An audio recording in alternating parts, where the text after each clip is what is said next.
This is the thing.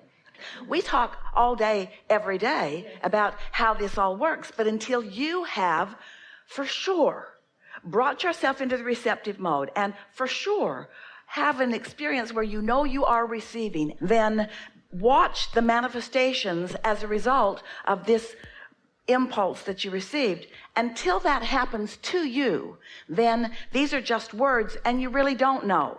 You're just hoping, you might be trying. So if we were standing in any of your physical shoes, we would meditate every day. We would quiet our mind.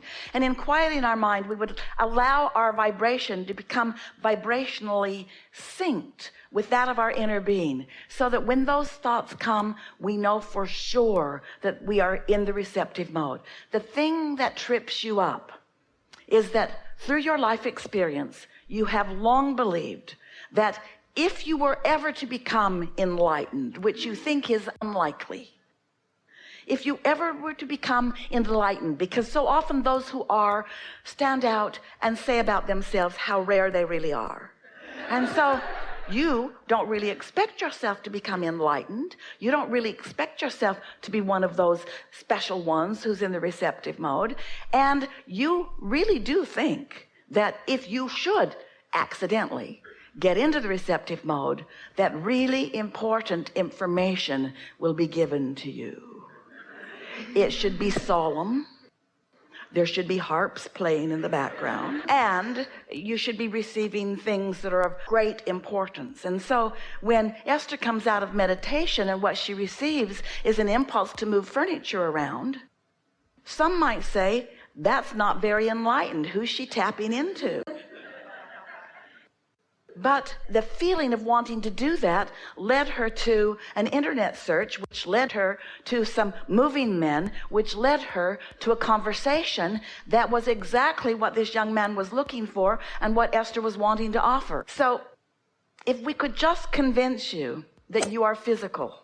Oh, wait, you already know that. If we could just convince you that it's good that you are physical, that you are physical beings on the leading edge of thought, that you are physical extensions of source energy, and that manifestations are as spiritual as it gets, so that you could then allow some of the, what you have formerly thought were not such spiritual thoughts.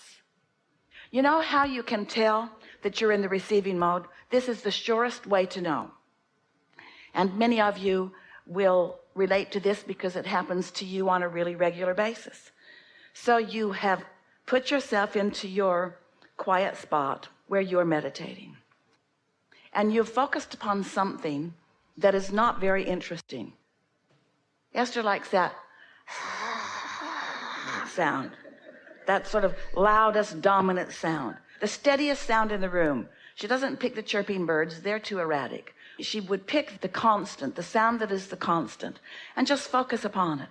So once you do that for a little while, seconds or maybe minutes, your mind stops offering its own vibration, which means you stop, or nearly so, it's close enough to say you do, the vibration of your own mind, your human mind, and you allow your inner being, your counterpart mind, to be dominant within you for that time, which means the vibration of your physical apparatus, which means every cell, which means the cells of your brain, the cells of all of you, rise to the frequency of your inner being, so that there's an alignment there, and then a thought will occur. Now, here's the most important thing. It doesn't matter what the thought is, but it is a wonderful distinction if you can know for sure that you were in that thoughtless space before you received the thought. Because if you can accomplish a thoughtless space for a little while and then receive a thought, trust that that thought is a thought that your inner being is thinking that you are receiving. Now, you got to know this. Your inner being knows where you are vibrationally at all times, and knows where you want to be at all times, and knows where you are in relationship to everything you want at all times. So your inner being is offering a thought to you is the path of least resistance thought for you. And while you might want it to be book material, or you might want it to be an invention that has never been present on your planet before, and eventually it can be that.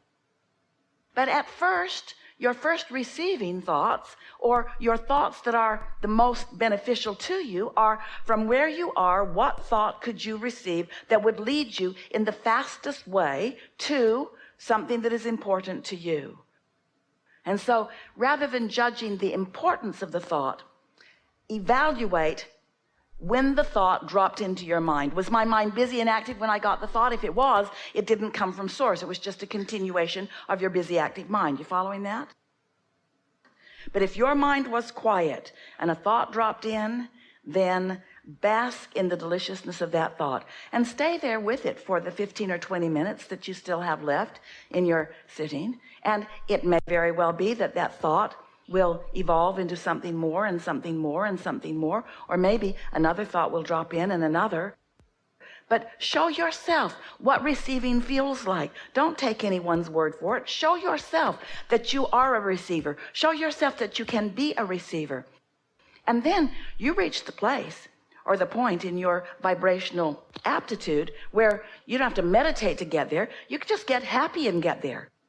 You can be driving and get there. In other words, you're in the receiving mode a good deal of the time. Haven't you been with someone when you really get rolling? A group of you around a table having such fun. Everyone's tuned in, tapped in, turned on, and here it comes, here it comes, here it comes, here it comes, here it comes, here it comes, here it comes. Boom, boom, boom, boom, boom, boom, boom, boom, boom, boom, boom. We're on fire, you say. We are so tuned in to well-being, and our inner being isn't trying to get us to change the world. Our inner being is just guiding us through the most pleasant dinner that has ever been eaten, you see.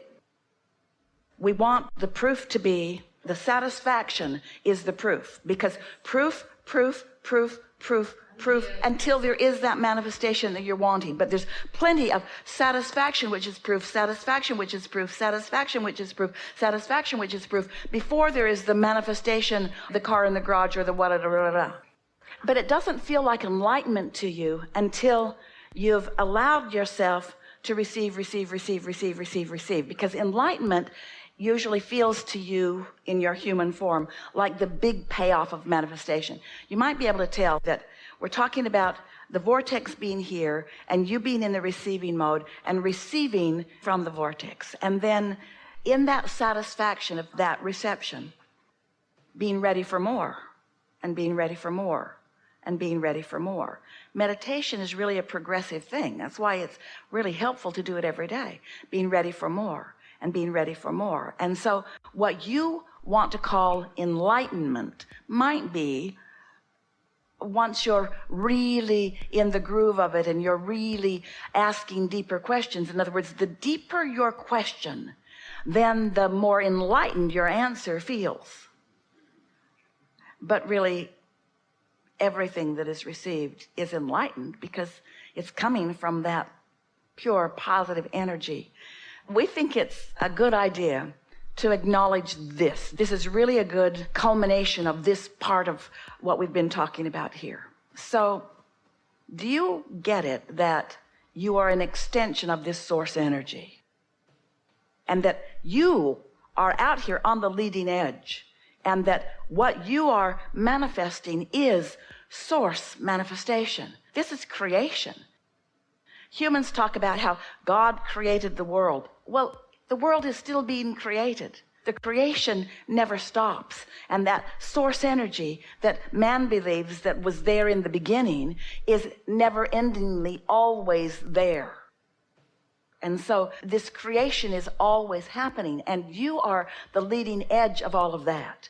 And you have the privilege, you have the freedom to be at the point of those manifestations where it bursts into being translated through physical senses. Oh, how delicious is that? And so this source energy who is manifesting to you and through you, it just doesn't get any better than that. But humans want enlightenment to be something more than day-to-day experience. But day-to-day experience is the leading edge experience. It is the ongoing experience. It is what source is all about. And it is what source is reveling in now, you see. This combination of beings has never been before unto all of the universe. And the reveling that all that is experiencing as a result of what you are offering with your minds and what you're feeling with your solar plexus and the new awarenesses that you're coming to. This is leading edge thought. This is taking thought beyond what has ever been before, which means it's taking manifestation beyond what it has ever been before. It's what puts the eternalness in eternity. It couldn't be any better than that. So often humans use big words like enlightenment or success that in some ways limits them because they put an artificial barrier. It's like sometimes people will say, I have a really important question. Well, the more important they think their question is, the less likely they are to hear the answer.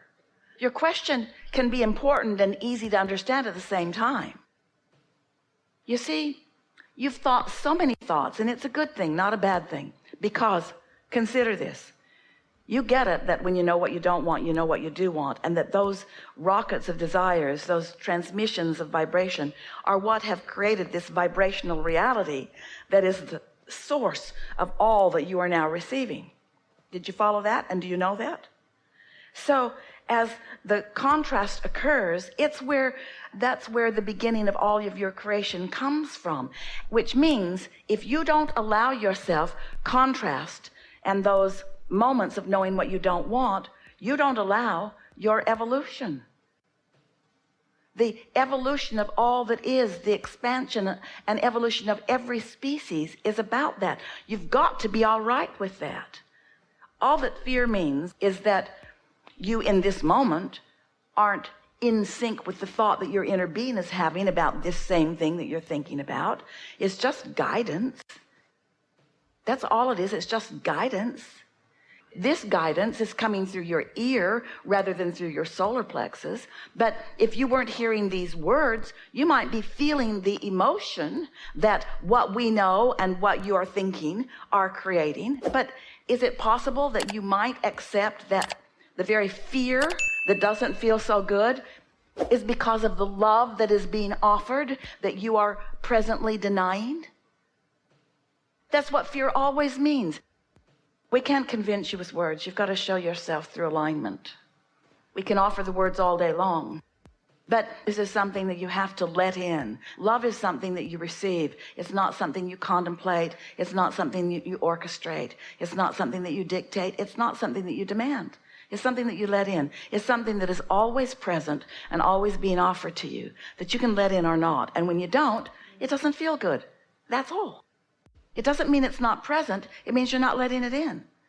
And so when you beat up on yourself by saying, oh, I'm denying myself this love, that just holds you apart from it further. Instead say, oh, this is an indication that I'm denying this love. I think I'll take a nap.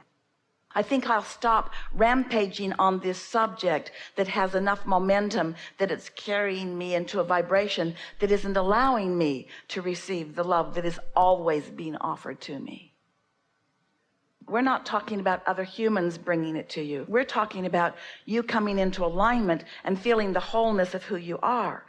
But humans often, you're looking for love in all the wrong places. And so here it is. If a person coming towards you is in alignment with who they are, and they are inspired through their alignment, their impulse is to move in the direction of you. If you're in alignment, you will not feel like pushing them away. But there are a lot of people moving towards you who are not in alignment with who they are. Much of the world is acting not from alignment, but from action, acting out of lack. And so don't call it fear, call it guidance. Call it, this is not in alignment with me. You're not rejecting them, you're just not meshing with them. And the reason you're not meshing with them is because they're not meshable.